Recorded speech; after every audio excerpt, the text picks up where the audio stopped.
La predicación de hoy se llama Los planes de Dios se cumplen. Los planes de Dios se cumplen. Y no estamos hablando de tus planes, no estamos hablando de que Dios tiene planes particulares con cada uno de nosotros, que también los tiene, claro que sí. Pero estamos hablando de que hay una voluntad de Dios, hay un plan general de Dios que está establecido, que está diseñado por Él, está delimitado por Él, especificado por Él y que sin duda se va a cumplir. Los planes de Dios no son provisionales, no son coyunturales, o sea, no dependen de las circunstancias, están hechos por Dios desde antes de la fundación del mundo y están así establecidos y no cambian. A veces los planes de Dios no son populares o populistas, a veces los planes de Dios no agradan a todo el mundo, pero los planes de Dios no son improvisados, sino que están bien pensados y detallados, y no son planes que se guardan en un cajón para nunca más hacer nada y que quedan en el olvido. Los planes de Dios son su voluntad. La voluntad de Dios, esa frase que tantas veces usamos en nuestra forma de orar, ¿no? Hágase tu voluntad, Señor, y oramos por la voluntad de Dios. Bueno, la voluntad de Dios está establecida y está determinada desde antes de que tú nacieras, desde antes de la fundación del mundo. Es la voluntad de Dios, esos son sus planes y esos son los que se van a cumplir. Dice el profeta Isaías, refiriéndose a la mano poderosa con la que Dios formó y condujo a Israel, en Isaías 46, 9 y 10 dice: acordaos de las cosas pasadas, de los tiempos antiguos, porque yo soy Dios y no hay de otro Dios, y nada hay semejante a mí, que anuncio lo por venir desde el principio y desde la antigüedad lo que aún no era hecho. Que digo, mi consejo permanecerá y haré todo lo que quiero. Esa es la voz de Dios hablando. Dios hace todo lo que Él quiere. Dios no necesita pedirnos permiso a nosotros para hacer sus planes. Dios no necesita consultar con los hijos que tiene si puede o no puede hacer sus planes. Dios no nos pidió consejo para elaborar sus planes. Dios ha hecho los planes y Dios tiene el poder para cumplirlos, para desarrollarlos, para llevarlos a ejecución. Estés tú de acuerdo o no estés de acuerdo. Lo mejor que podríamos es estar de acuerdo con Dios, pero Dios lo va a hacer sí o sí. Estés tú del lado de Dios o estés en contra de Dios. Dios lo va a hacer porque Él es Dios. Él tiene la autoridad y la capacidad, el poder para poder llevar adelante todos sus planes. Todo lo que Dios ha dicho entonces o se ha cumplido ya o se va a cumplir sin faltar absolutamente nada. Mira, sus promesas, los tiempos y las ocasiones, la manera como Dios ha dicho, así se va a hacer. La manera como Dios establece que se hagan las cosas, la forma, las personas que va a utilizar, los elementos, la materia que Dios va a utilizar, todo eso ya está establecido. Las estrategias, todo, Dios ya lo ha establecido. Milagros que Dios ha dicho, se van a hacer. Juicios que Dios ha dicho, se van a llevar a cabo. Su reino se va a establecer en la tierra, por supuesto que sí. Va a haber gente que se va a condenar al infierno, eso va a suceder. Eso va a pasar porque los planes de Dios se cumplen. Dios dice en su palabra que Él desea que todos sean librados, pero Dios sabe que algunos, quizá muchos, van a ser los que van a ir al infierno. Todo eso se va a cumplir. La salvación también se va a cumplir. Todo lo que Dios ha dicho se va a cumplir.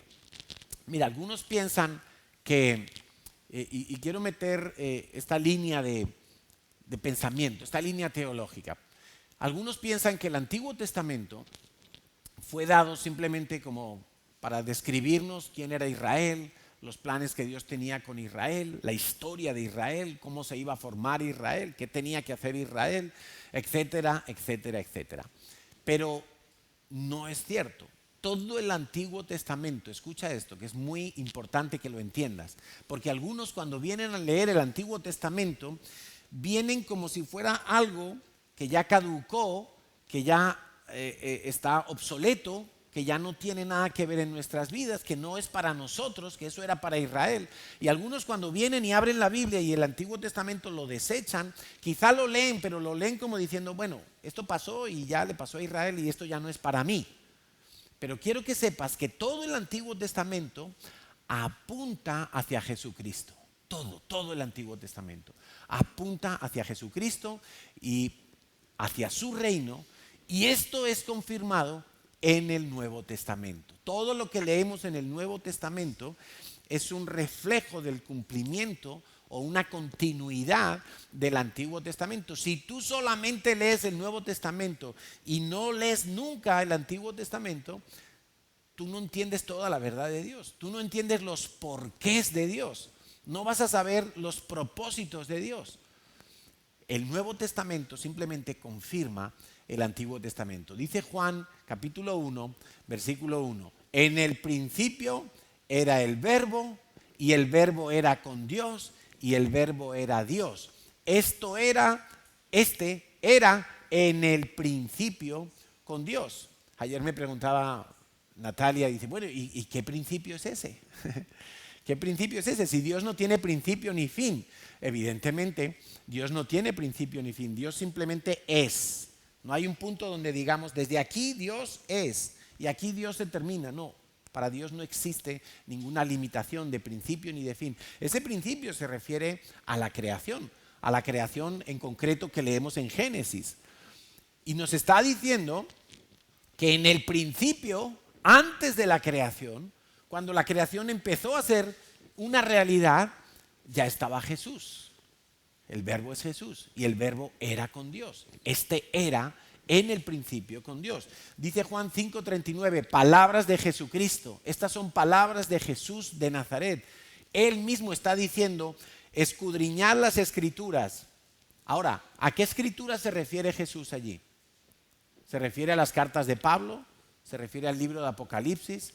¿Se refiere a las cartas de Pedro, de Juan? No, se está refiriendo al Antiguo Testamento. Eran las únicas escrituras que existían hasta ese momento.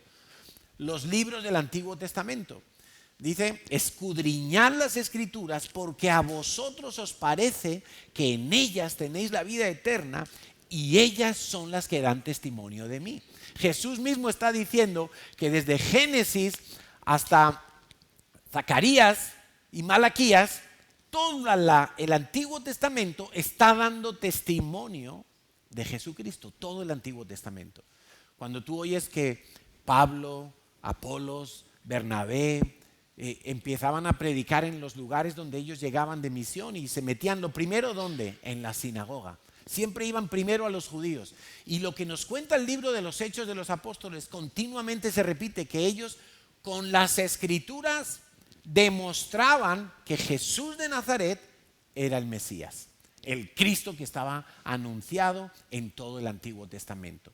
Y vemos que constantemente está ese tipo de argumentaciones. Demostraban. Algunos creían, otros no. Pero ellos con el Antiguo Testamento decían, mira, van a nacer en Belén, y repartieron sus vestidos y tantas cosas que estaban profetizadas del Antiguo Testamento. Todo en el Antiguo Testamento nos habla de Jesucristo. La sangre de los sacrificios, el sumo sacerdote, los animales para expiar el pecado y para ocupar el lugar del pecador. La menorá, que estaba siempre en el templo, 7 brazos, 7 candeleros encendidos todas las noches, todos los días durante las noches. Los panes de la proposición, el incienso, todos los elementos del tabernáculo y del templo nos hablan de Jesucristo. Las propias vestiduras de los sacerdotes. La misma nación de Israel nos habla de Jesucristo.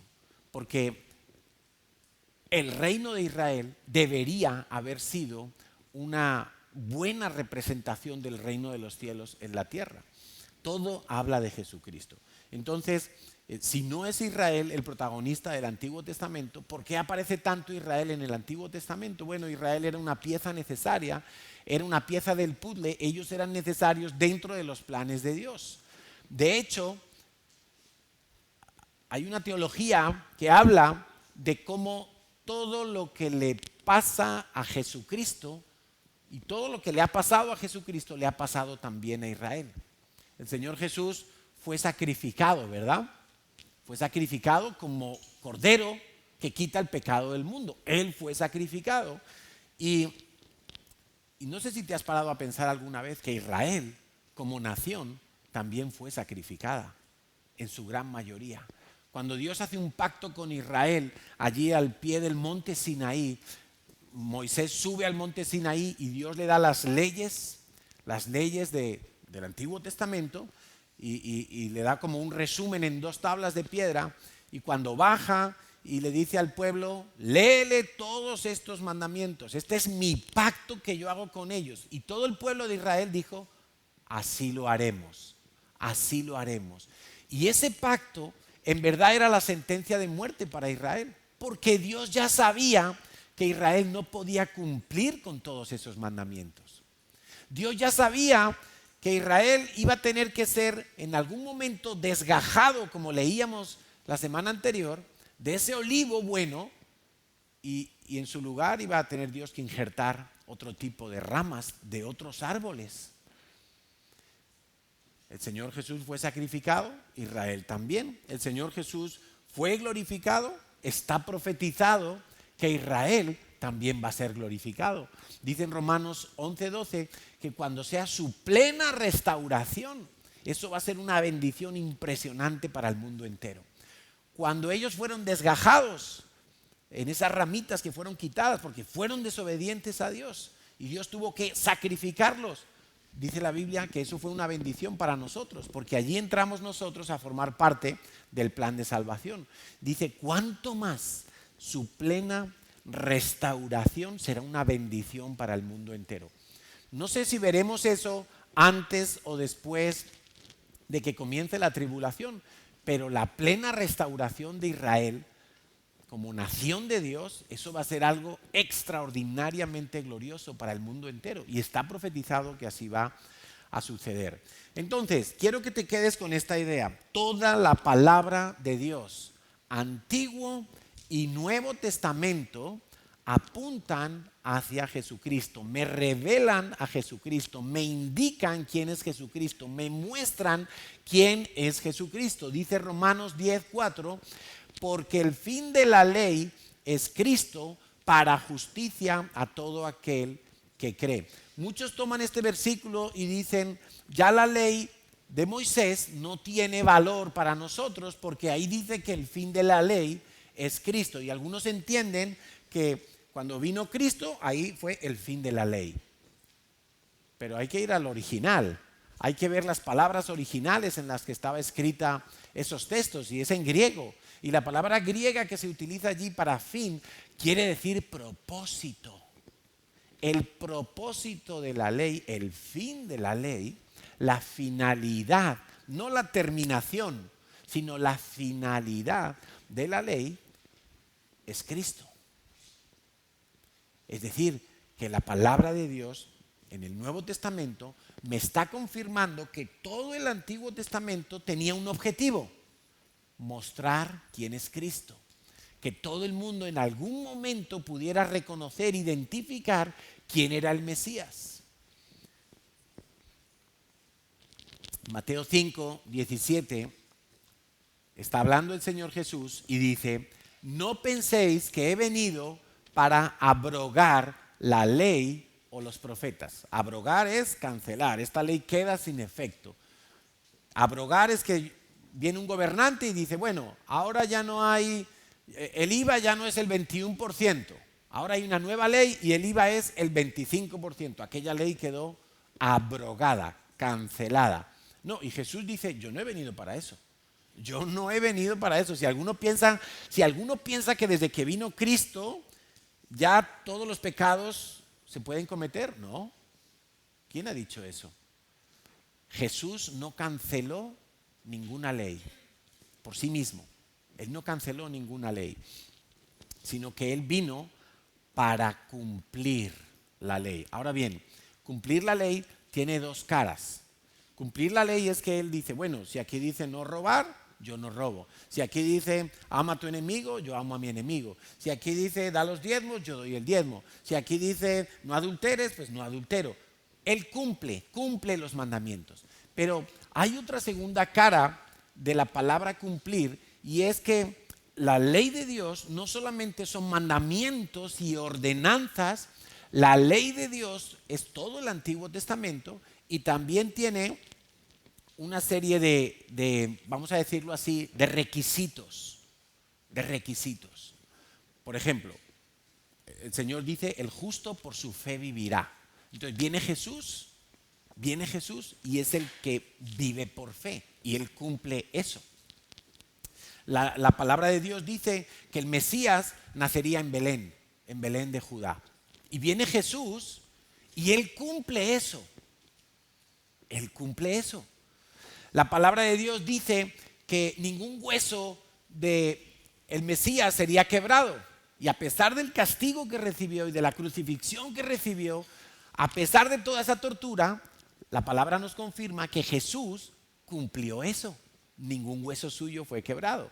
O sea, todo lo que estaba profetizado, no solamente mandamientos, todo lo que estaba profetizado, Jesús lo cumple. Jesús lo cumple. Entonces, Él dice, yo no he venido para cancelar la ley. Yo he venido para demostrar que yo soy el cumplimiento de la ley. Que en mí se cumplen todas las condiciones, todo el checklist se cumple en Jesucristo. No solamente cumple los mandamientos, sino que Él es el idóneo, el perfecto, el oportuno para ser el Mesías. Es más, solo Él lo puede ser. No hay ningún otro que cumpla todos los requisitos. Ningún otro. Entonces, el fin de la ley es Cristo. La finalidad de la ley es Cristo. ¿Por qué hago esta introducción? Bueno, porque quiero que tú entiendas que el plan de Dios es Jesucristo mismo. El plan de Dios es Yeshua, es Jesucristo mismo. Sin Jesús, sin Jesucristo, no hubiera habido creación. Porque la palabra de Dios nos dice que todo fue creado por Él y para Él. No hubiera habido creación, no podría haber un perdón completo, porque sí, podríamos seguir con el sistema antiguo que Dios le dijo a Moisés, cada vez que alguien peque, pues tiene que venir con su animalito y presentárselo al sacerdote para que lo sacrifique, su sangre derramada, etcétera, etcétera. Pero cada vez, imagínate, se irían todos nuestros ahorros en animalitos, porque algunos pecan, pero bien seguido. Pero no, ya todo eso terminó. Entonces, fíjate qué interesante. Jesús no viene a cancelar la ley, pero como Él la cumple, hay algunos aspectos de la ley que ya nosotros no tenemos que cumplir. Por ejemplo, el tema de los sacrificios. Ya nosotros no tenemos que cumplir esa parte. No porque quedó cancelada, sino porque Jesús la cumplió por nosotros. ¿Estamos? Ahora, la ley sigue vigente, porque los que rechazan a Jesucristo, lo que están diciendo es, no, mira, yo te agradezco mucho que tú hicieras el trabajo sucio por mí, pero yo quiero seguir sacrificando animales y haciendo las cosas como Dios le dijo a Moisés en un primer lugar. Yo quiero seguir con ese método. Y Dios dice, a ver, te quiero aclarar una cosa. Dios le dice a esas personas, les dice, mira, nadie se puede justificar por la ley, por sí mismo.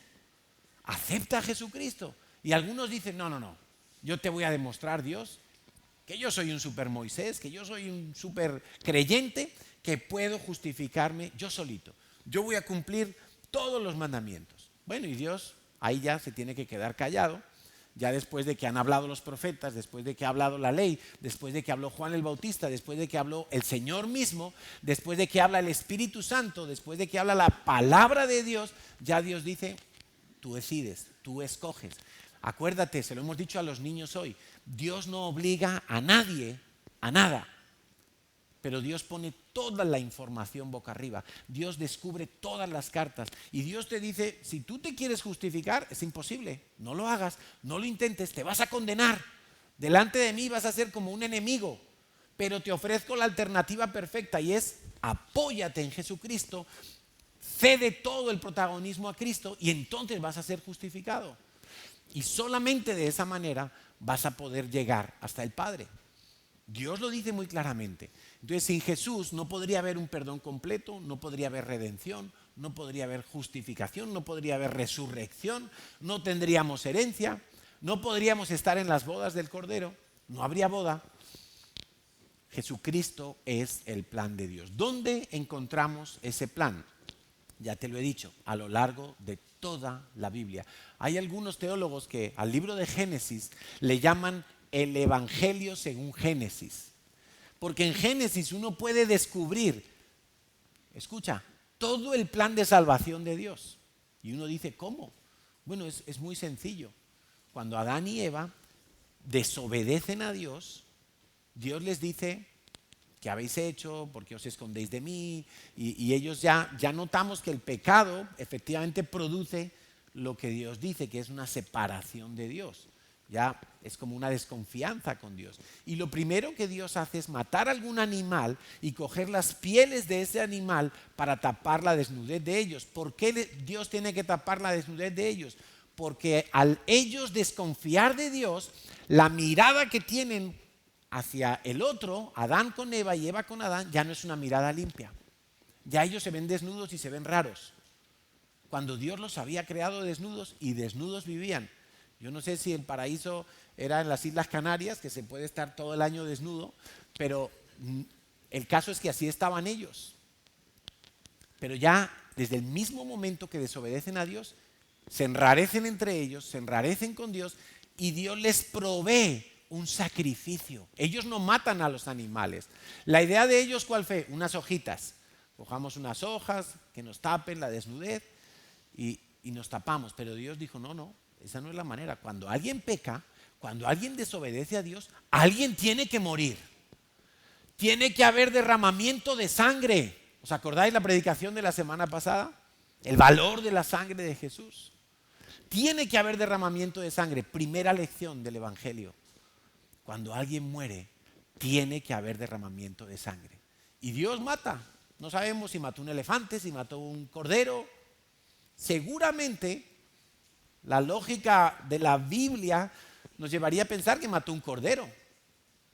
Para que ellos supieran que alguien tenía que morir, que alguna sangre tenía que ser derramada por el pecado de ellos.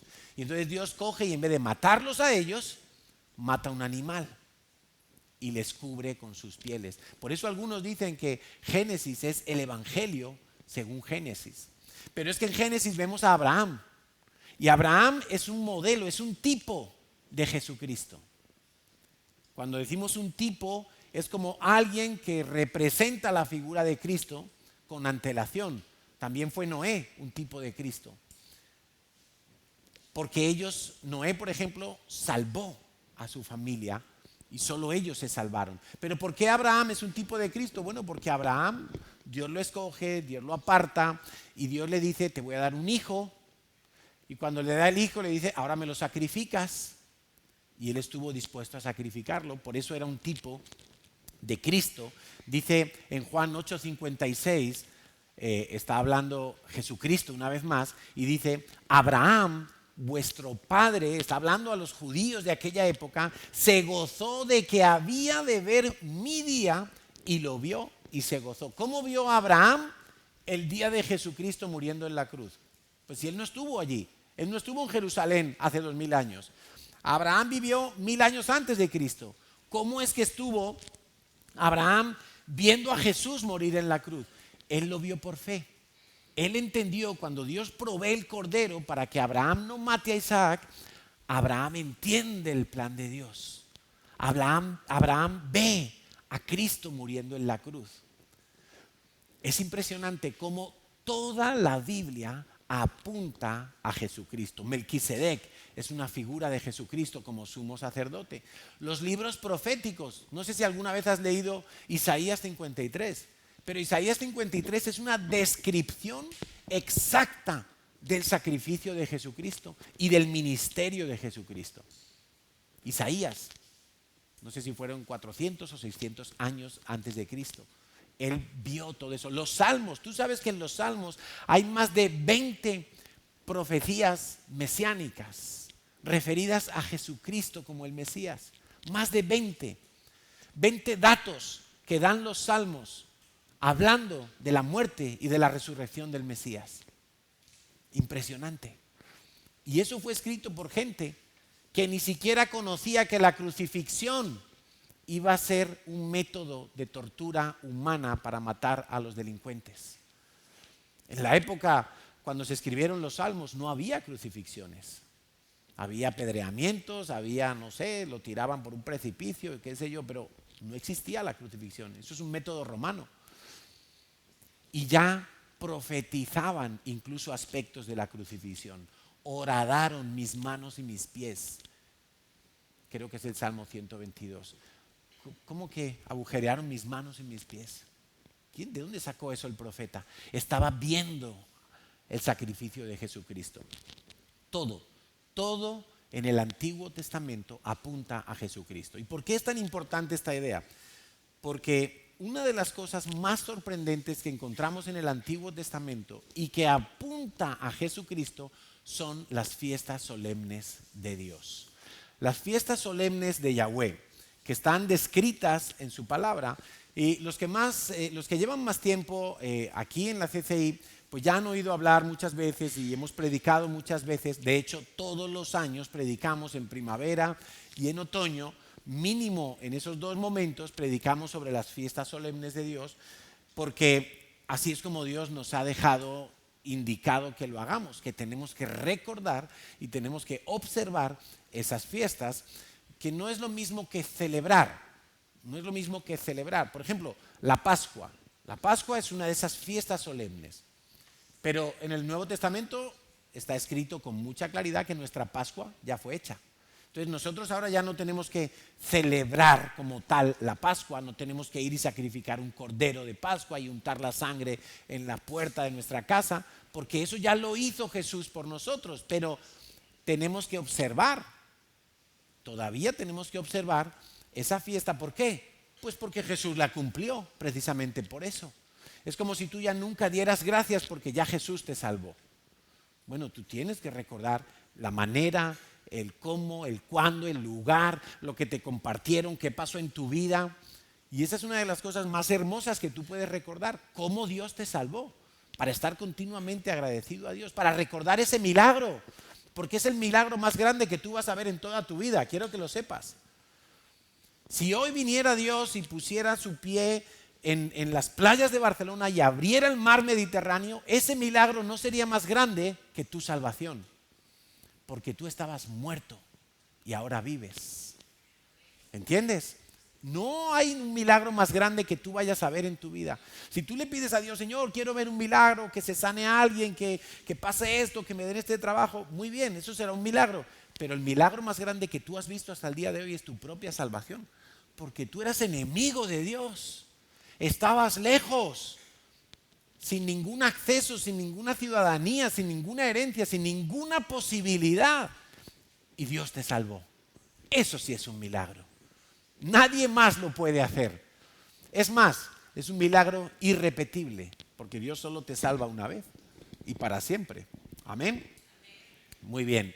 Entonces, los que ya llevan mucho tiempo en la iglesia, o algunos años, habrán oído ya estos temas. Quizá para otros es algo totalmente nuevo que había pasado inadvertido, pero hoy ya no va a ser inadvertido para ti. Hoy estás entendiendo que las fiestas solemnes, y lo vamos a ver, hablan directamente de Jesucristo. Las fiestas solemnes no son de Israel, no son simplemente unas celebraciones simpáticas o quizá extrañas que celebran los judíos y que no tienen nada que ver con nosotros. No. Apuntan, nos están enseñando cosas de todo lo que tiene que ver con el Mesías, su ministerio, su primera venida, su segunda venida, su muerte, su resurrección, su glorificación, las bodas del Cordero, el juicio delante de Jesucristo. Todo eso está reflejado en las fiestas solemnes de Dios. ¿Dónde encontramos estas fiestas? Bueno, en el Antiguo Testamento las encontramos específicamente en el libro de Levítico, capítulo 23. Y quiero que me acompañes allí a leer los dos primeros versículos. Levítico, capítulo 23. También las encontramos en Números 28 y 29 y en algunos otros pasajes del Antiguo Testamento se hacen referencias y matizaciones, pero Levítico 23 es el que más claramente nos habla. Y dice el versículo 1 y el versículo 2. Habló Yahweh a Moisés, diciendo: Mira, ¿qué pinta Israel en el Antiguo Testamento? Bueno, Israel fue ese notario que recibe la ley de Dios y la tenía que guardar y la tenía que conservar para ser transmitida de generación en generación. Y damos fe de que lo han hecho bien. ¿Sabes por qué? Lo que no hicieron bien fue que, además de la palabra de Dios, ellos han añadido tradiciones, mandamientos de hombres, el Talmud, la Tanaj, una serie de cosas que no son palabra de Dios. ¿De acuerdo? Pero lo que es la palabra de Dios, oye, de maravilla, de maravilla. En Israel hay un museo que se llama el Museo de Israel. Este año no lo hemos visitado, pero en ese museo están expuestos las copias más antiguas que se han encontrado del Antiguo Testamento. Por ejemplo, el libro de Isaías está completo, libros de Salmos, libros del Pentateuco, los 5 primeros libros de la Biblia. ¿Y dónde estaban esas copias? Bueno, hace muchos años, allá por finales del siglo XX, 1900 un pastorcito con sus cabras y sus ovejas estaba por el desierto de Judea, cerca del Mar Muerto, y una cabra ¡plum!, se le metió en una cueva. Allí hay unos valles que son como un corte en la montaña y en esos cortes hay cuevas. Bueno, pues en una de esas cuevas, una cabra que estaba haciendo la cabra, ¡pum!, se cayó. Y el pastor dijo, yo tengo que recuperar mi cabra, pero no sé en qué hueco se ha caído, si en esta cueva, en aquella o en aquella, porque son prácticamente inaccesibles. El hombre de alguna manera empezó a tirar piedras a ver si oía la cabrita por ahí, pero no oyó la cabrita, sino oyó un cántaro que se rompía, clacs, como una arcilla, y dijo, qué raro, qué curioso. Bueno, se buscaron la manera de descender allí y allí encontraron unas ánforas de barro. Y cuando abrieron las ánforas, habría manuscritos en papel de cuero y en papiros, perfectamente conservados, muchos de ellos, porque esas ánforas de barro tenían su tapadera de barro también puesta, y en esas condiciones de oscuridad y de una humedad determinada, son cuevas en el desierto, pues se habían conservado durante muchos años. Se ha descubierto que esos manuscritos son de antes de Jesucristo. Están en hebreo. Están letra por letra idénticos a las Biblias hebreas que leen hoy los judíos. Letra por letra. Se cree que los esenios, que eran un grupo así más o menos como monjes de clausura que había en aquella época y que vivían en el desierto, ellos se dedicaban a hacer copias de las Escrituras. Y se cree que en algún momento, cuando fue la revuelta en el año 70 después de Cristo, que el ejército romano destruyó Jerusalén y muchos huyeron y muchos se escondieron en el desierto, y en Masada, hemos visto la historia de Masada. Bueno, pues esto está muy cerca de Masada. De alguna manera escondieron allí esos rollos esperando algún día poder rescatarlos. Bueno, pues ya cuando los arqueólogos han estudiado cada una de esas cuevas, han rescatado cientos de manuscritos, y tú te sorprendes que están letra por letra idénticos a las Biblias hebreas que leen hoy los judíos en Israel. Podemos tener seguridad que esa palabra no ha cambiado. Entonces, Israel hizo bien su tarea de conservar la palabra de Dios. Quizá la deberían haber guardado en su corazón, pero no lo hicieron. Pero sí conservaron el texto. Y ese texto es el que llega hasta nosotros, es el texto que tenemos en nuestras Biblias, en nuestro Antiguo Testamento. Entonces Dios le dice a Moisés, habla a los hijos de Israel y diles, las fiestas solemnes de Dios. No les dice, mira, estas son las fiestas para el pueblo de Israel, estas son las fiestas para los judíos, estas son las fiestas para las 12 tribus, estas son las fiestas que son exclusivamente para vosotros. No, él dice las fiestas solemnes de Dios. Esto es muy importante. De Dios, las cuales proclamaréis como santas convocaciones, serán estas. Y entonces ahí Dios le empieza a hablar a Moisés cuáles son esas convocaciones. Luego vamos a ir a ese punto. Quiero aclararte que la palabra fiesta solemne en el hebreo es una palabra que se escribe moed. No sé si aquí en pantalla nos lo pueden poner, moed. Moed es un término hebreo que significa un tiempo señalado, una asamblea en un tiempo determinado, un tiempo preciso. O sea, esto no es la fiesta de mi pueblo. Hay la verbena, el puesto de los churros y la escopeta para ganarse el osito de peluche. No, no, no, no. Es algo que Dios convoca. Esa palabra moed, a ver si me la pueden poner. Esa palabra moed significa un tiempo que Dios marca en el calendario y dice, aquí quiero que mi pueblo tenga una santa convocación. Aquí quiero que mi pueblo se reúna porque yo quiero hablar. Aquí quiero que mi pueblo se reúna porque tienen que entender cosas del Mesías. Aquí quiero que mi pueblo se junte en una asamblea y entendiendo que es una convocación que Dios hace porque quiero hablarles acerca de mis planes, porque los planes de Dios siempre se cumplen. Entonces, cada una de las fiestas solemnes es una cita que Dios pone en el calendario para hablarnos, para enseñarnos, para instruirnos, para revelarnos cuáles son sus planes con el Mesías. Entonces ya no es una fiesta cualquiera, ya no es, eso es de los judíos, o eso que lo hacen solo en Israel. Sí, evidentemente, principalmente lo hacen en Israel, porque a ellos les fue entregada esa palabra. Y tristemente, gran parte del pueblo cristiano entendió que el Antiguo Testamento era solo para Israel y que ya para nosotros no tiene nada que ver, que nosotros tenemos la fiesta, el carnaval, la Semana Santa y todas nuestras cosas. No, no, no. Nuestras fiestas deberían ser las de Dios. ¿Estás oyendo? La Biblia dice que tenemos que abandonar la vana manera de vivir de nuestros padres, pero no se refiere a tu papá y a tu mamá, se refiere a tu cultura, se refiere a la sociedad de la cual tú vienes. Tú tienes que salir de esa vana manera de vivir y perdóname, no me importa tu país de procedencia, todo aquello si no está anclado en la palabra de Dios es vano, está vacío, es inservible. Y Dios dice, sal de todo eso y empieza a fijarte en la cultura de Dios. Si tú eres de los que ora y le dice a Dios, venga tu reino a mi vida, quiero que sepas que en el reino de Dios no se va a celebrar carnaval ni Halloween, ni Navidad, por cierto. En el reino de Dios se va a celebrar, si acaso, las fiestas solemnes de Dios. Y hay una en concreto que sabemos que se va a celebrar, que es la fiesta de tabernáculos. Después de que venga Cristo por segunda vez, la fiesta de tabernáculos se va a seguir celebrando de año en año. Y está escrito y profetizado en Zacarías. Y dice la palabra de Dios en Zacarías que todas las naciones tendrán que subir de año en año a Jerusalén a darle gracias a Dios. Y la nación que no suba, sequía tendrá ese año. Entonces, olvidémonos de otro tipo de celebraciones. Vamos a quitarnos cosas que son hojarasca, que nos estorban para ver lo verdadero, lo real, y fijémonos entonces en las fiestas solemnes.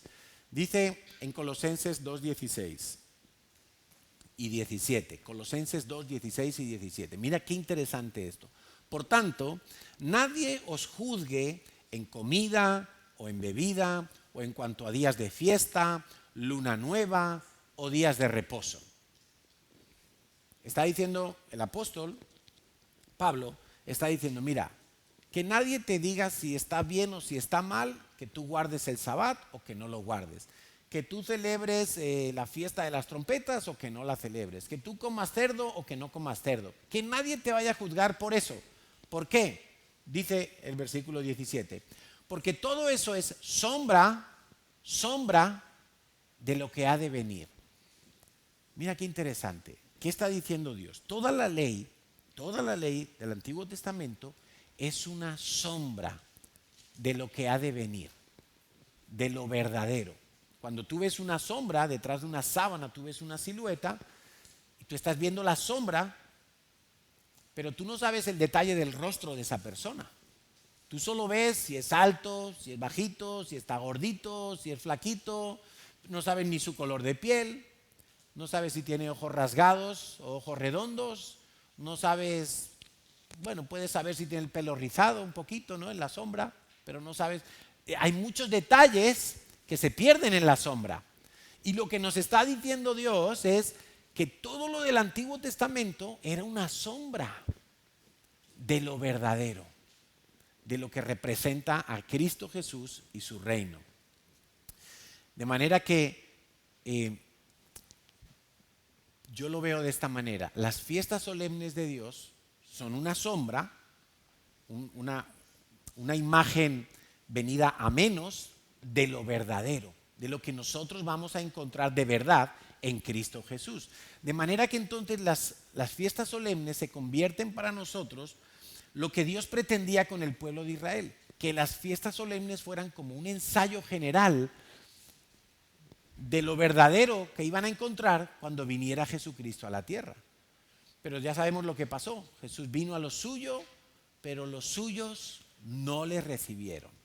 O sea, estuvieron toda la vida los judíos sacrificando el cordero de Pascua.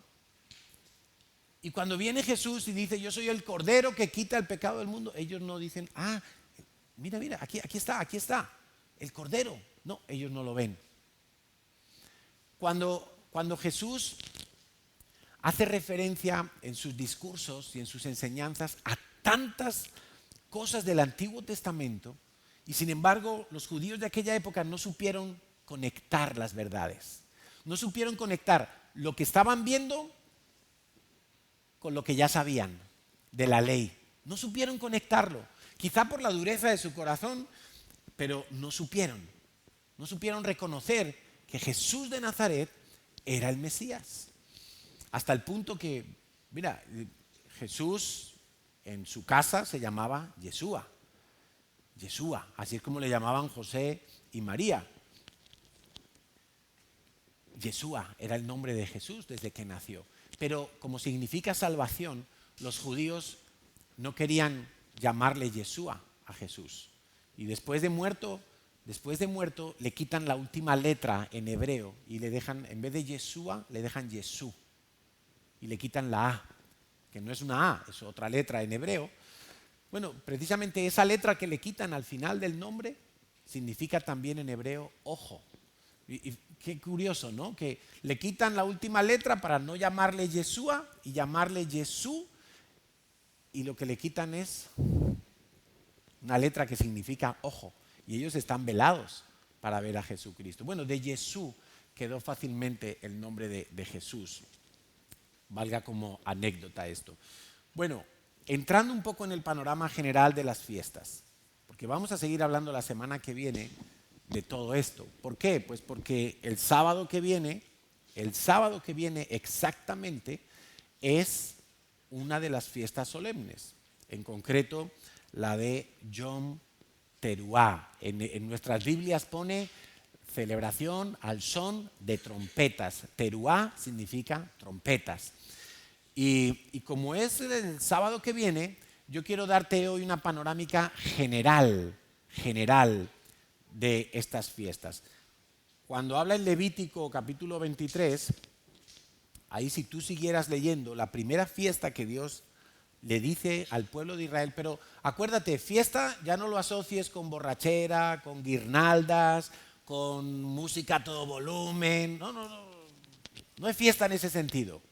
Fiesta es que Dios te dice, oye, quiero que te congregues porque tengo algo que enseñaros. Y yo voy a estar allí en medio de esa congregación y te voy a enseñar lo que es el Mesías. Eso es fiesta en este contexto. La primera, el Sabbat, el día de descanso. Y Dios establece el día de descanso. Toda persona debería guardar un día a la semana para no ir a trabajar y dedicarlo a estar con Dios, a congregarse, a estudiar la Biblia, a compartir con otros creyentes, a edificar su vida espiritual, al menos un día a la semana. Si tú quieres dedicar los 7 días de la semana a trabajar porque crees que de esa manera vas a ganar más dinero y vas a tener más en la cuenta del banco, quiero decirte que estás yendo en contra del diseño de Dios, te va a ir mal. Te va a ir mal. La Biblia dice, haceos tesoros, ¿dónde? En el cielo, no en el BBVA, ni en el Santander, ni en el Banco Sabadell, ni en la Caixa, ni en el cielo. Después Dios empieza a hablar de un ciclo de 4 fiestas, y es un ciclo completo. Son 4 fiestas que están las 4 relacionadas en un mismo ciclo, y es en la primavera. Hablaremos de ellas detalladamente cuando llegue la primavera, pero quiero que las recuerdes. Una es la Pascua, otra es panes sin levadura, otra es primeros frutos de la cebada y otra es Pentecostés o primeros frutos del trigo o fiesta de las semanas. Tiene varios nombres. Esas 4 fiestas son un ciclo y se cumplen en un ciclo de 50 días, todas en la primavera, cuando comienza el año bíblicamente. Todas se celebran en primavera. Cuando viene Jesucristo, hemos visto que Él vino para cumplir la ley, ¿verdad? Bueno, Él cumple exactamente todo lo que estaba revelado en estas fiestas. Él muere como Cordero de Pascua, muere exactamente a la hora en la que se sacrificaba el Cordero de Pascua, ya lo estudiaremos, pero también es enterrado en la fiesta de panes sin levaduras, resucita el día de los primeros frutos de la cebada y 50 días después viene Pentecostés, la fiesta de las semanas, y se derrama el Espíritu Santo. Todo eso es un ciclo de fiestas. Todas ellas tuvieron ya su cumplimiento con Jesucristo cuando vino hace 2000 años. Pero mira, con una precisión asombrosa. Solo Dios puede hacer eso. Solo Dios lo puede hacer. En el segundo ciclo de fiestas las tenemos en el otoño.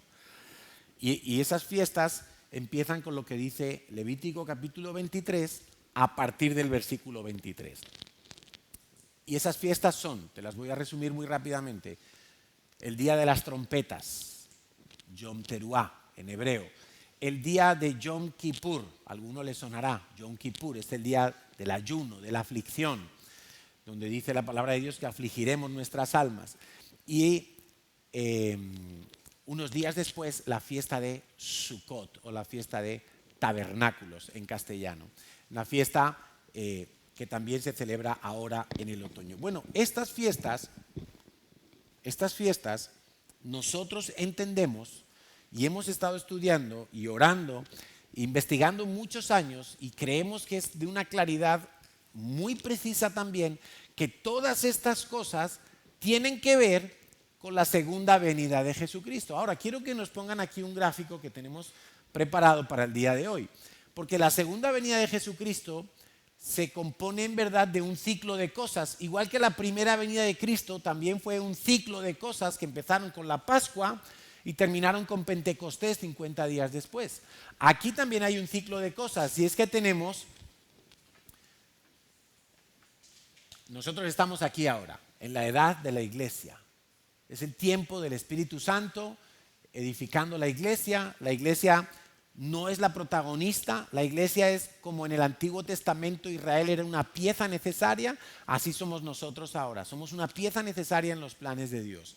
Y tenemos que estar llevando el Evangelio a toda criatura, a toda nación. Esta es la edad de la iglesia acompañada por el Espíritu Santo. Llega un momento, aquí está representado, no ponemos ningún año porque no sabemos qué año va a ser, pero se va a producir el arrebatamiento, el rapto de la iglesia. Más concretamente lo vamos a estar viendo la semana que viene.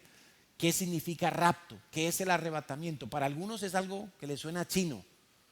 ¿Cómo qué? ¿El rapto? ¿Que la iglesia va a ser raptada? ¿Un secuestro? ¿Esto qué es? Bueno, es algo parecido a un secuestro, pero no es un secuestro. Es un rapto, es un arrebatamiento. La iglesia es llevada al cielo, aquí lo vemos. Es llevada al cielo. Y entonces vemos que hay dos historias paralelas, una nube amarilla arriba, donde van a suceder un ciclo de cosas con los hijos de Dios que en el arrebatamiento han subido al cielo. Pero al mismo tiempo en la tierra hay otro ciclo de cosas que está sucediendo paralelamente, 7 años arriba, 7 años abajo. En el cielo va a haber el tribunal de Cristo. El tribunal de Cristo, lo vamos a ver detalladamente la semana que viene, es un tribunal de recompensas. Escucha esto, recompensas. No es un tribunal para castigar, no es un tribunal para azotar, no es un tribunal para sentenciar a muerte ni nada parecido. Es todo lo contrario, es un tribunal de recompensas. Lo que pasa es que estamos acostumbrados a oír la palabra tribunal y nos suena a un juez que va a imponer un castigo o una multa, ¿verdad? Pero un estudiante que termina su carrera y presenta su proyecto de final de carrera se presenta ante un tribunal. Y el tribunal le va a poner una nota. Y si el trabajo es un buen trabajo, pues le va a poner una matrícula de honor, le va a premiar. Eso es el tribunal de Cristo. El tribunal de Cristo es un tribunal de recompensas. Allí vamos a estar la iglesia y vamos a estar en las bodas del Cordero. Hablaremos de las bodas del Cordero el domingo que viene. Es un evento único, especial. Eso no es un bodorrio al que te invitan y no quieres ir. Es una boda que no te quieres perder. Y paralelamente, en la tierra, mientras allí estamos disfrutando cara a cara con Dios, mientras allí estamos disfrutando de las bodas del Cordero, comiendo del perdón y de la misericordia y de la gracia completa de Dios para nuestras vidas, aquí en la tierra empieza un periodo terrible que se llama la tribulación. Ese periodo se divide en dos, 3 años y medio y 3 años y medio.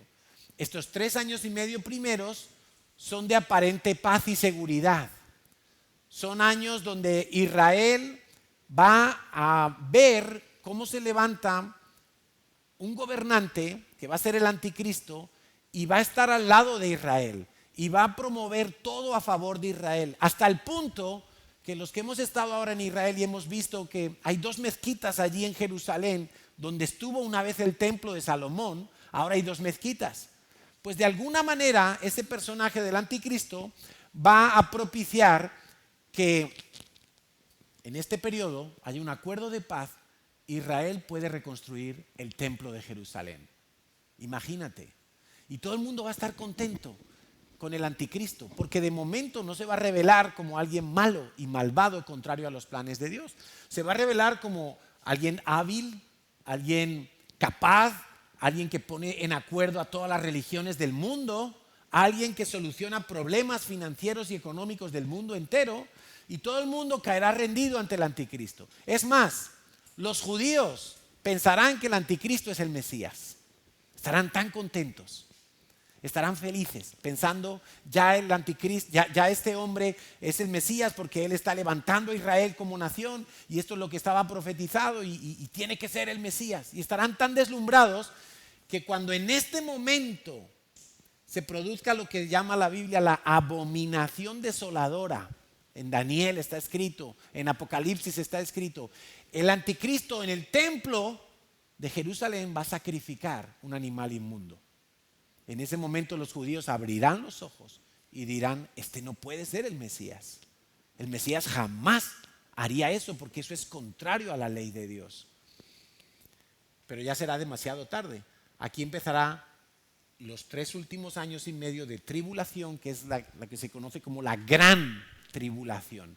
Y allí habrá muerte, destrucción, persecución, habrá un sistema de control totalmente jezabélico, totalmente abrumador para las personas, de manera que nadie podrá comprar ni vender si no tiene la marca de la bestia, la cual has oído hablar de ella muchas veces. Seguramente será algo tecnológico que te pongan en la mano derecha o en la frente, así está profetizado, pero sin esa marca nadie podrá comprar ni vender. Quiere decir que tú o tienes tu granjita con tus vaquitas, tus gallinas y tus pozos de agua o te vas a morir. O te pones la marca de la bestia para entrar en el juego económico y seguir normal en tu placer y en tu comodidad de vida, pero si te pones la marca de la bestia, no puedes entrar al cielo. O sea, va a ser un dilema muy fuerte para muchas personas. Gracias a Dios nosotros no estaremos. Espero que la mayoría de nosotros no estemos. La semana que viene vamos a hablar de quién se va a ir, pon la foto por favor, quién se va a ir en el arrebatamiento. ¿Quién se va a ir en el arrebatamiento? Porque no todos los que están sentados en una silla de una iglesia se van a ir en el arrebatamiento. Quiero que sepas que al final de los 7 años y medio,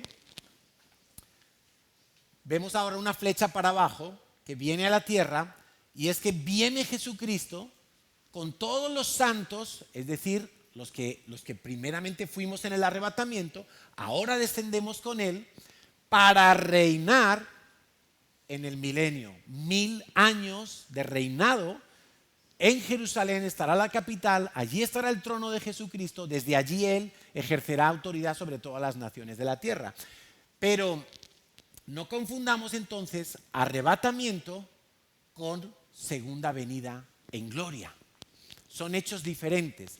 A veces hablamos de la segunda venida y nos estamos refiriendo a todo ese ciclo de los 7 años. Pero siendo precisos tenemos que distinguir arrebatamiento, segunda venida. En el arrebatamiento nos vamos al cielo. En la segunda venida venimos desde el cielo a reinar juntamente con Jesucristo. Mientras tanto, en la tierra habrá habido tantos desastres, tanta mortandad, que la mayoría de la población habrá muerto. Muchísimos millones de personas van a morir. Eso está profetizado. Eso se va a cumplir. No lo digo para darnos miedo, porque para nosotros nuestra esperanza bienaventurada, como lo nombra la palabra de Dios, es precisamente escapar de la tribulación, es ser arrebatados. La palabra de Dios dice múltiples veces que el justo es librado de la tribulación. Pero más concretamente, la semana que viene os voy a hablar de todos los pasajes del Nuevo Testamento. Hoy no los he querido tocar, ninguno. Hoy solo me he querido centrar en el Antiguo Testamento. Pero la semana que viene vamos a ver esta misma realidad confirmada en el Nuevo Testamento y te vas a dar cuenta que no todos los creyentes se van en el arrebatamiento, que aún los que se queden en la tribulación tendrán opciones de salvación. Será muy difícil, pero tendrán opciones de salvación, y que lo que nos espera a los que nos vayamos en el arrebatamiento, lo que nos espera lo deberíamos estar esperando con un ansia, con un anhelo, con una determinación impresionantes. Mira, algo que reflexionaba esta semana es por qué, estaba comentando con Natalia, por qué las mujeres discípulas de Jesucristo fueron a embalsamar el cadáver de Jesús después de que habían pasado las fiestas y ya podían libremente ir y hacer esa tarea. ¿Por qué fueron a embalsamar el cadáver de Jesús si Jesús había prometido que iba a resucitar? ¿Te estás dando cuenta? O sea, Jesús se lo dijo 1, 2, 3, varias veces. Es necesario que yo padezca, pero al tercer día.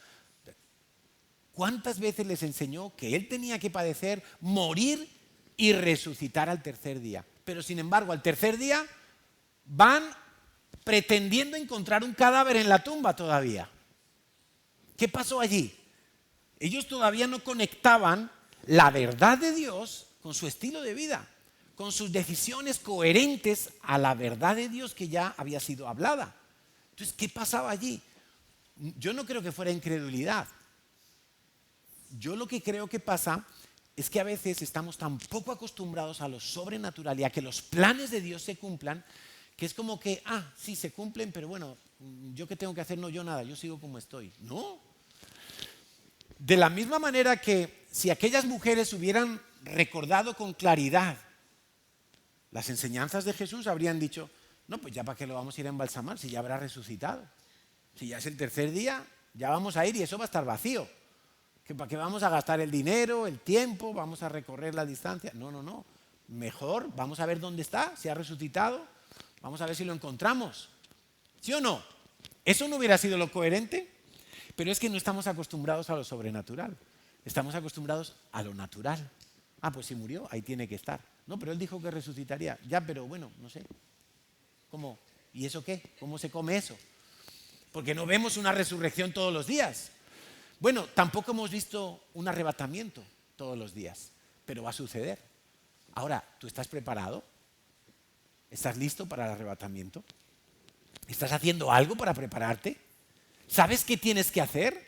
¿Sabes qué va a ocurrir en ese momento? ¿Te tienes que preparar de alguna manera? Claro que sí, porque los planes de Dios se cumplen, todos ellos. Ahora, sí hay casos de arrebatamiento en la Biblia. Elías fue arrebatado, Enoc fue arrebatado y Jesús fue arrebatado. Después de muerto resucitó y se estuvo apareciendo durante 50 días a mucha gente y después fue arrebatado al cielo. Entonces sí tenemos ejemplos, sí hay ejemplos, pero es que eso te va a ocurrir a ti también. Ahí es donde cobra sentido lo de haceos tesoros en el cielo y no en la tierra, porque cuando te vayas en el arrebatamiento no te puedes llevar el chalecito. No te puede llevar el Ferrari, no te lo puede llevar. No te puede llevar la PlayStation, no te puede llevar las Nike Jordan, que te costaron 200 pavos. Ay, se van a quedar ahí. No te hacen falta en el cielo, no se van a ir contigo. Va a ser arrebatado tu cuerpo, lo vamos a ver la semana que viene. Pero ahí cobra sentido todo esto. Mira, Levítico 23, del 23 al 25. Quiero que entiendas con el Antiguo Testamento por qué creemos que la fiesta de Yom Teruah indicará el comienzo del arrebatamiento. Quiero que entiendas por el Antiguo Testamento. Dice Levítico 23, versículo 23. Habló Yahweh a Moisés diciendo, habla a los hijos de Israel y diles, en el mes séptimo. ¿Qué mes estamos ahora? A ver, esta es una pregunta trampa. ¿En qué mes estamos en nuestro calendario? En el noveno, ¿verdad? Yo he nacido en septiembre y es el mes 9. Pero el mes 9 se llama de séptimo, septiembre. El mes décimo, ¿cuál es? Octubre, ¿verdad? Octubre. ¿Y cómo empieza octubre? De octavo. El mes onceavo, noviembre, como noveno. Qué curioso, ¿verdad? Los tiempos ahí. Bueno, es que esa es una de las cosas que el enemigo, estaba profetizado en Daniel, el enemigo intentaría hacer, confundir los tiempos. De manera que nadie sepa muy bien qué día es, o cuándo va a hacer Dios las cosas, en qué momento Dios va a ejecutar sus planes, porque hay tal confusión hoy en día que si tú le preguntas a un judío en qué año estamos, hay unos judíos que te dicen que estamos en el 5000 no sé cuánto y otros que te dicen otro año diferente. Ni ellos se ponen de acuerdo, ni ellos. Lo que sí sabemos es que estamos muy cerca del año 6000, pero ni ellos se ponen de acuerdo. Dice, habla a los hijos de Israel y en el mes séptimo, quiero que sepas que el mes séptimo va a comenzar, yo no sé si, sí, es el sábado que viene, pero anoche cuando yo me estaba acostando, miraba al cielo y ya hay muy poquita luna, no sé si te has dado cuenta. Prácticamente hay una rayita de la luna. Es una noche oscura la de anoche, muy oscura. ¿Por qué? Porque la luna tiene que terminar de esconderse, vamos a decirlo así, de desaparecer, para empezar de nuevo luego a crecer y es un nuevo mes lunar. El calendario de la Biblia es un calendario lunar, nunca te olvides de eso, no es un calendario solar, no es el calendario gregoriano de enero a diciembre, años bisiestos y 30, 31, no tiene nada que ver. Es un calendario lunar y dice Dios, en el mes séptimo, el primero del mes, mira, no hay ninguna otra fiesta de las que tú encuentres en Levítico que sean el primero de un mes, da igual el mes, ninguna otra fiesta. La Pascua es el 14 de Nisan y a partir de ahí, la única fiesta de todas las que hay ahí que es el primer día de un mes, en concreto del mes séptimo, es esta, la fiesta de las trompetas, la fiesta de Yom Teruah. Dice, el primero del mes tendréis día de reposo, una conmemoración al son de trompetas y una santa convocación. Ningún trabajo de siervos haréis y ofreceréis una ofrenda encendida a Dios. Ese primer día del mes séptimo es el sábado que viene. De acuerdo a los encajes del calendario lunar con el nuestro, es el sábado que viene. Y quiero que sepas que cuando dice al son de trompetas es porque no se toca solamente una vez la trompeta. Cuando leas trompeta en la Biblia, no te imagines aquí a un trompetista. No, se está refiriendo al cuerno del carnero, el shofar, y se tocaba muchas veces. En concreto se toca más de 100 veces en esta celebración. Cuando digo se toca es en Israel, porque Dios no dice cuántas veces tienen que tocar la trompeta.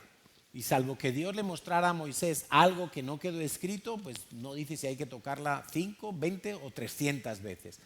Al son de trompetas, hay que tocar la trompeta muchas veces.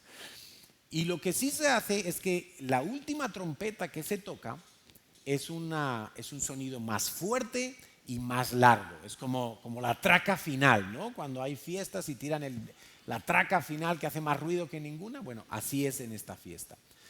Ahora, quiero que sepas, no quiero tocar todavía ningún versículo del Nuevo Testamento. Los voy a tocar la semana que viene. Esta fiesta tiene varios nombres en Israel. Y es tan curioso que tenga varios nombres. Es como, para que tú me entiendas, por ejemplo, en Estados Unidos dicen el Día de Acción de Gracias o el Día del Pavo. Y la misma fiesta, el mismo día, tiene varios nombres, ¿no? Bueno, pues con esta fiesta ocurre lo mismo. Ellos le llaman Día de Arrepentimiento. Le llaman también Cabeza del Año porque ellos creen que tal día como el de las trompetas, Dios creó el mundo. De hecho, vas a ver en las noticias esta semana que en Israel, el sábado, o más bien el viernes por la tarde, que es cuando comienza el día lunar, estarán celebrando el Año Nuevo. Y seguramente saldrá en algunas noticias, mira, en Israel están celebrando el Año Nuevo, el 5700 no sé cuánto. Bueno, es algo curioso que el pueblo de Israel celebre el Año Nuevo ahora, cuando Dios le dijo a Israel, el primero de los meses del año será el mes de Nisán. Está en Éxodo capítulo 12. Dios le dijo a Israel, el primero de los meses del año para vosotros será el mes de Nisán. Pues no sé por qué siguen celebrándolo aquí en septiembre, octubre a veces. Otro nombre que le dan es Yom Teruah, es el día del despertar por la trompeta. Teruah no solo es trompeta, sino que es la trompeta que te despierta, es la trompeta que te espabila, que te pone en atención y en guardia. Otro nombre que le dan es el día de Yom Hadin, es el día del juicio. Luego vas a ver. Hemos visto, ponme otra vez la foto, por favor. Cuando somos arrebatados, lo primero que sucede arriba es el tribunal de Cristo. Es un juicio de recompensas. Bueno, ellos, que son ajenos a todo esto que te estoy contando, del arrebatamiento y del tribunal de Cristo, porque eso todo pertenece al Nuevo Testamento, pero sin embargo le llaman el día del juicio. Qué curioso, ¿verdad? Es que muchas veces que sin saberlo, ellos le están poniendo nombre a las cosas. También le llaman el día de la coronación del Mesías. Eso es algo que va a suceder en las bodas del Cordero. También le llaman el día de la angustia de Jacob o dolores de parto del Mesías. Le llaman la apertura de las puertas. Todos son referencias a esas bodas del Cordero. Ceremonia de la boda, también le llaman. No os digo los nombres en hebreo para no aburriros. También le llaman la resurrección de los muertos y el rapto, con todas las letras. Ellos le llaman el día de la resurrección de los muertos y el día del rapto. ¿Por qué le llamarán así? Qué curioso. He conocido por las redes sociales a un judío de los de verdad, no de los que dicen que son judíos y se ponen una kipá y se hacen llamar rabinos. No, un judío de verdad que se ha convertido al Señor. Y quiero preguntarle, ¿por qué los judíos le llaman Natsal, el día del rapto, a este día de las trompetas? También le llaman la última trompeta. No solo la trompeta que despierta, sino la última trompeta. Y también el día escondido. Muy bien, quiero que te quedes con esta radiografía. Quiero que recuerdes en la medida de lo posible esos nombres, o si has tomado notas, o luego repasas en casa la predicación volviéndola a escuchar. Porque la semana que viene, cuando veamos en el Nuevo Testamento cómo Pablo, especialmente Pablo, recibió revelación de Dios directamente acerca de esta misma celebración y de este mismo acontecimiento del arrebatamiento, y uno dice, bueno, es que definitivamente el Señor Jesús va a cumplir todo lo que está profetizado en las fiestas. Y en concreto, en las fiestas del otoño lo va a cumplir con su segunda venida. ¿Cuándo va a ser? No lo sabemos.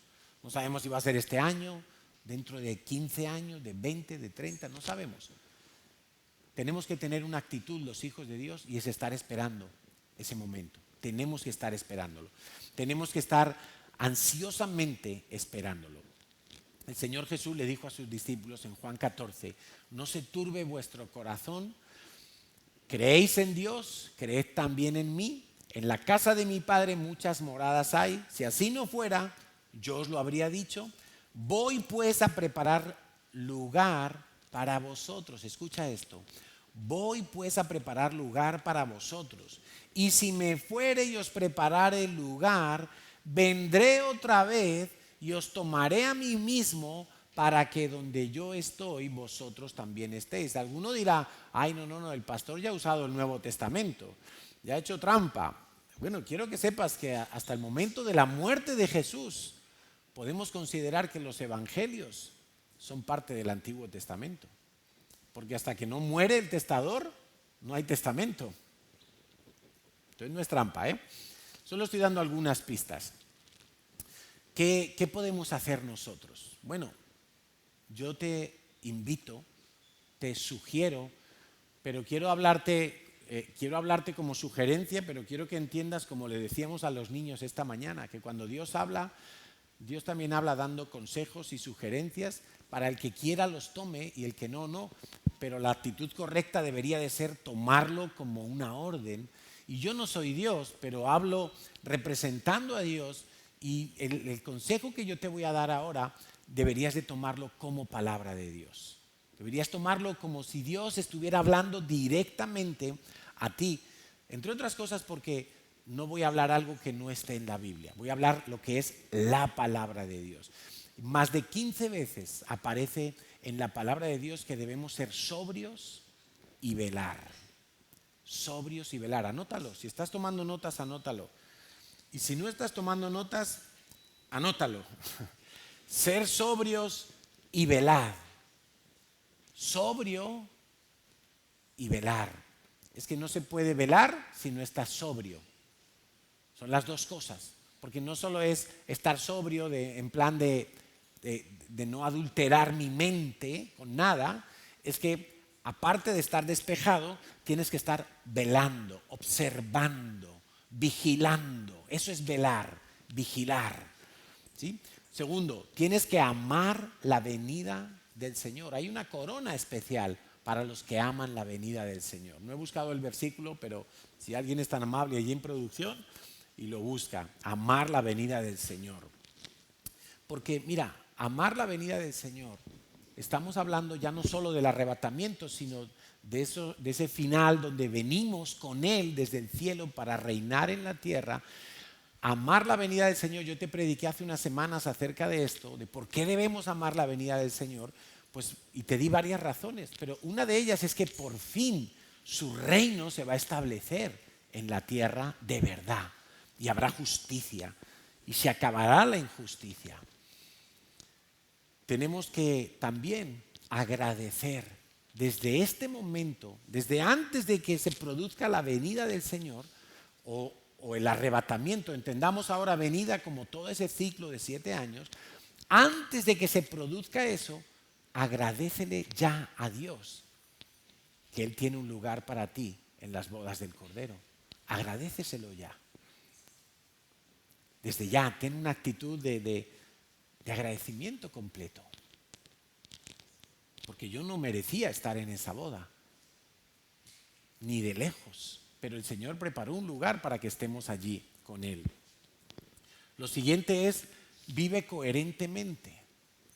El ejemplo que te he dicho de esas mujeres que fueron a embalsamar el cadáver de Jesús porque todavía no habían conectado las verdades de Dios con su estilo de vida. Ahora, ¿qué tienes que hacer tú en tu vida para estar esperando ese arrebatamiento? ¿Sabes que una de las cosas que ha hecho nuestro pastor Enrique, que es muy intencional, es preparar provisiones en el redil?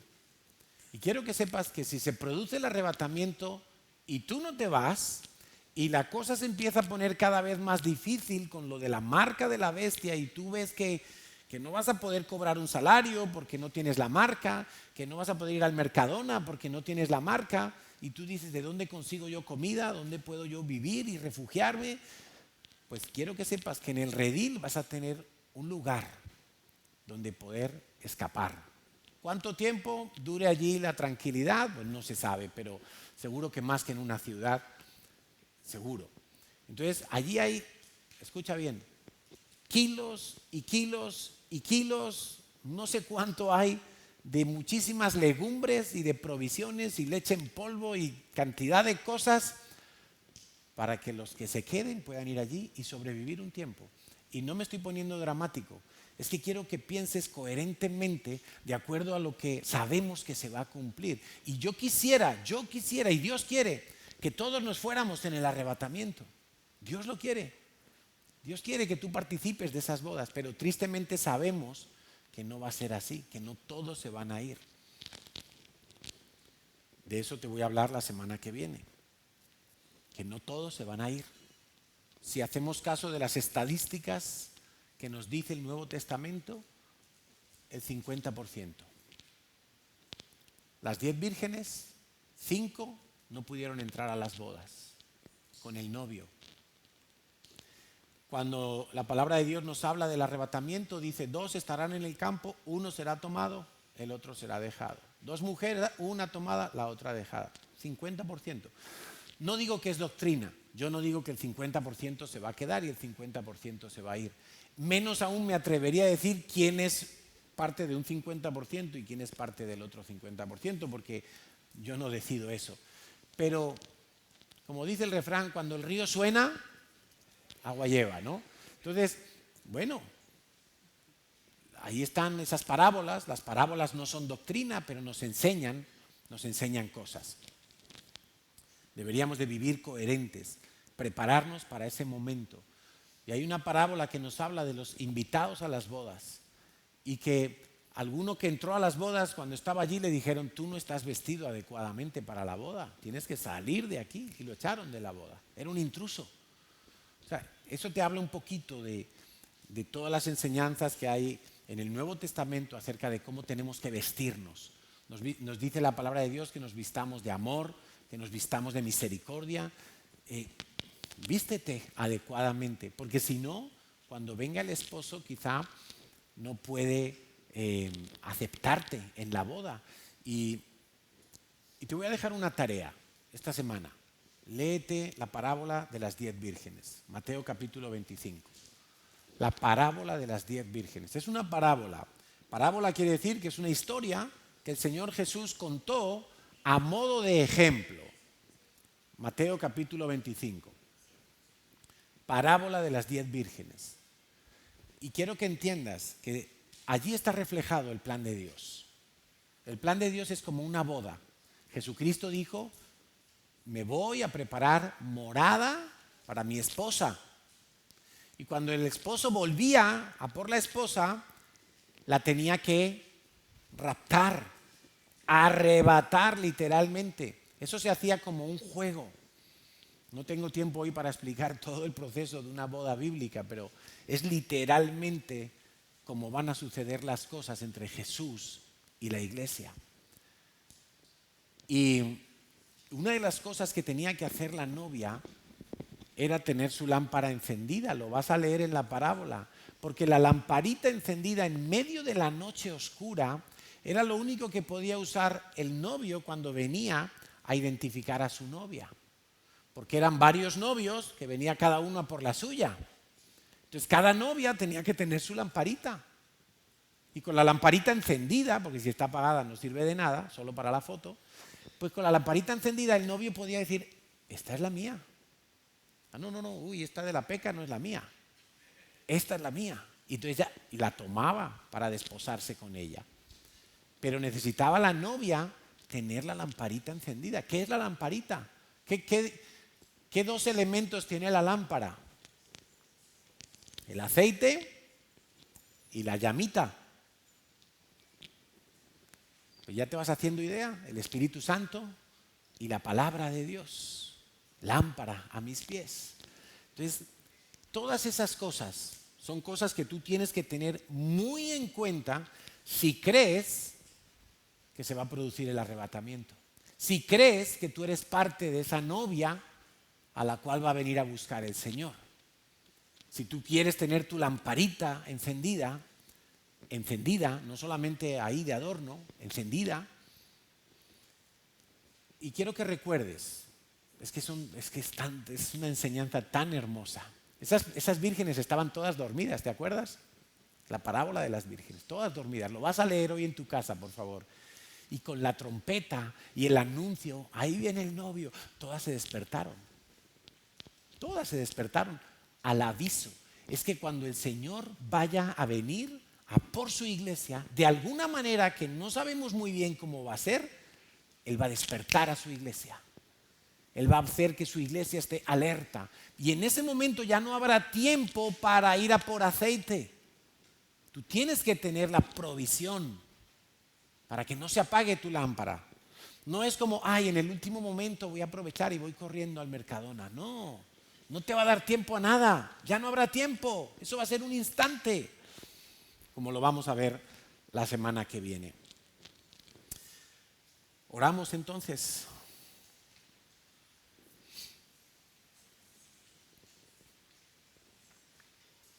Vamos a orar. Y mientras suben los músicos, quiero leerte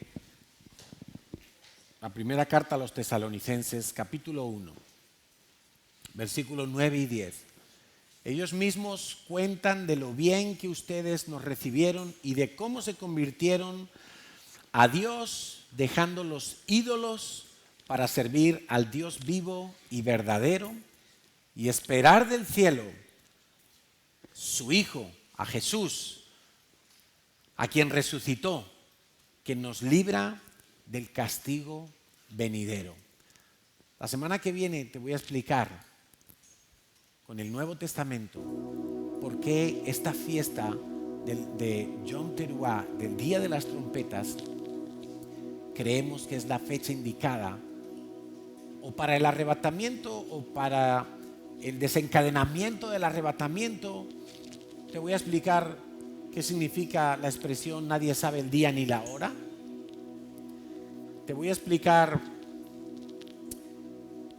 por qué la iglesia no pasará la tribulación. Te lo voy a explicar. Y nos vamos antes de la tribulación. Cuando digo la iglesia me refiero, pues evidentemente, a los que se van. Vamos a explicar qué es el tribunal de Cristo. Vamos a explicar qué son las bodas del Cordero. Y te vas a maravillar y vas a quedar deseando estar en esas bodas. Yo quiero que desde esta semana tú empieces a meditar en esas cosas.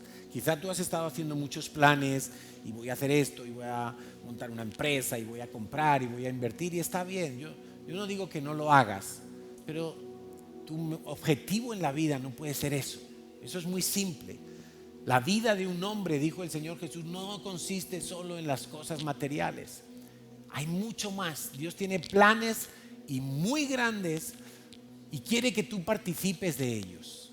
Dios quiere que tú estés en esas bodas. Dios quiere que tú estés cerca del Padre. Todos sabemos el versículo o las palabras de Jesús que Él dijo, yo soy el camino, la verdad y la vida, ¿verdad? ¿Las has oído? Las has predicado seguramente, las has contado a otros. Yo soy el camino, la verdad y la vida. Pero es que lo más importante es lo del final. Nadie viene al Padre si no es por mí.